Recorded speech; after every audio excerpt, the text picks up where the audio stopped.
You're listening to the Uncensored Pro Wrestling Podcast. What is up, everybody? You are checking out the Uncensored Pro Wrestling Podcast. I'm your host, the Hot Commodity ENC, covering WWE NXT from March 12th, 2024. Kicking off the night, we have a tournament match, OTM taking on LWO. And with a lot of action in this match, LWO get the win after Joaquin Wild lands a slingshot 450 splash, and they move on. A lot of action. OTM look good, but LWO is very impressive with all their high flying ability, and they move on in this tag title tournament. We see Chase Hudson backstage talking to Thea Hale. He tells her he's always there for her. Thea's upset because JC's spending time with Jasmine, but she pretends she's okay with it. Kalani Jordan shows up and she will be Thea's partner for her tag match tonight. Next up, Roxanne Perez comes out to the ring. Roxanne says last week is what happens when you get sick and tired playing by the rules and it's in your hands. This has been boiling in me for months. You remember Roadblock a year ago, I collapsed in this ring. After 4 months of me carrying this division on my back, I collapsed. My title was taken from me and no one cared. 12 months of me busting my ass while people drooled over Tiffy Time or Becky Lynch to win the title she could never win. Me and Becky Lynch faced off and you acted like I didn't exist. I went home crying that night, so screw all of you guys. Now I don't care about opinions. I am the most decorated woman in NXT.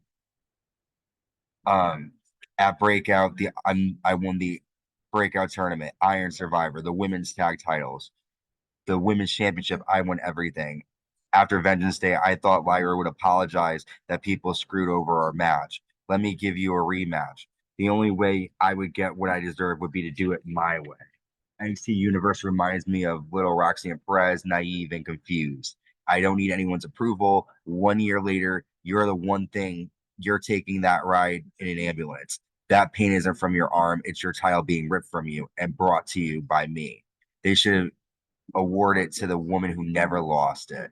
Ava comes out. Ava says, you have so much to say. You put Lyra in an ambulance for no reason. We waited until we saw your full extent. That's when Tatum Paxley runs out and Roxanne kicks her and Roxanne walks out. A very good promo from Roxanne, definitely turning heel. I like what she said. She was passionate, and I'm excited to see this bad Roxanne Perez. She's going to be great in this role. We see the D'Angelo family at dinner, and NXT Champion Ilija Draganuv show up. Ilija tells Tony D'Angelo that no matter what, he will not walk out champion. Tony tells Ilija no matter what happens here, he likes Ilija. And then the family pull Ilija and put him in a truck, and they drive off. We now have Robert Stone versus Lexis King, and Lexis ends up getting the win after landing a drive-by in the coronation to get 3 count. After the match, Von Wagner comes out and grabs Robert Stone to help him backstage.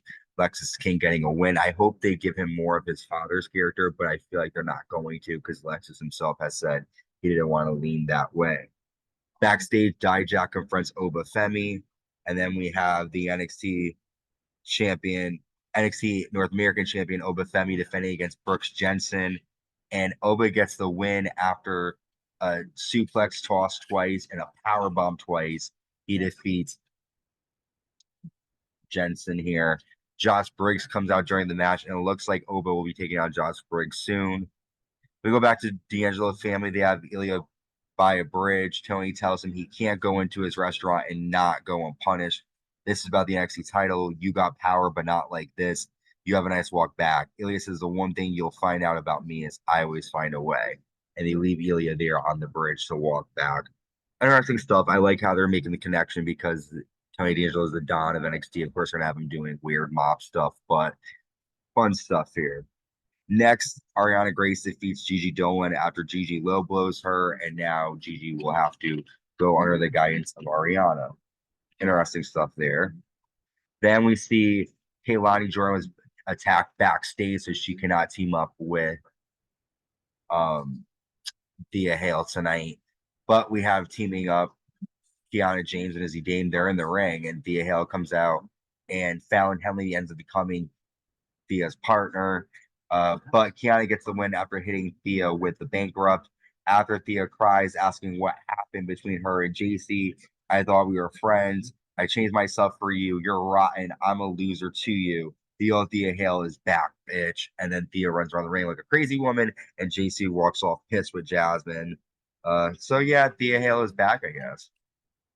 Riley Osborne is confronted by Charlie Dempsey backstage. We then have Ridge Holland versus Shawn Spears.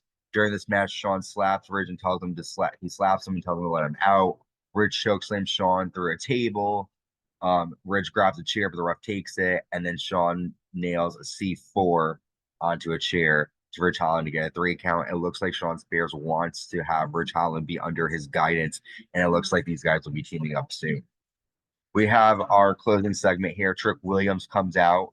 Trick says, usually I grab my mic and do my thing, but today I'm struggling to find the words. I feel betrayed. Family means something to me. Mello, for 2 years, I watched you succeed with a smile on my face. Mello, why? Watching you succeed made me want to step up my game. You said you were happy for me. I took a chance on myself. I heard whispers, people saying Mello ain't happy for you. John Cena even told me. I saw you and asked you, and you looked at me and lied. You lied about being my brother. You told the truth about one thing. We're not on the same level with your little punk ass. Mello, I had your back, and you stabbed me in mine. At Stand and Deliver, I'm going to pay you back and put a little more on it. And the crowd will champ whoop that trick. And then after that challenge, Metaphor come out. Noam Dar says, I'm here to steal all your hype. Trix is looking at how Lash is looking at me. The one trick pony next week, we're going to fight. And then Trick Williams attacks Metaphor. He grabs Lash Legends, holds her, and the two of them make out, and he continues the attack on Metaphor. Trick Williams does have a relationship with Lash Legends, so it looks like they're going to be adding that to the storyline here. Good promo there from Trick Williams tonight. It looks like we will see Trick Williams versus Carmelo Hayes at Stand Deliver, and I'm excited for that one. With that, next week NXT is going to be good. We're going to have a lot more action. We're on the road to NXT TakeOver Stand Deliver. Until next time, stay safe and stay uncensored.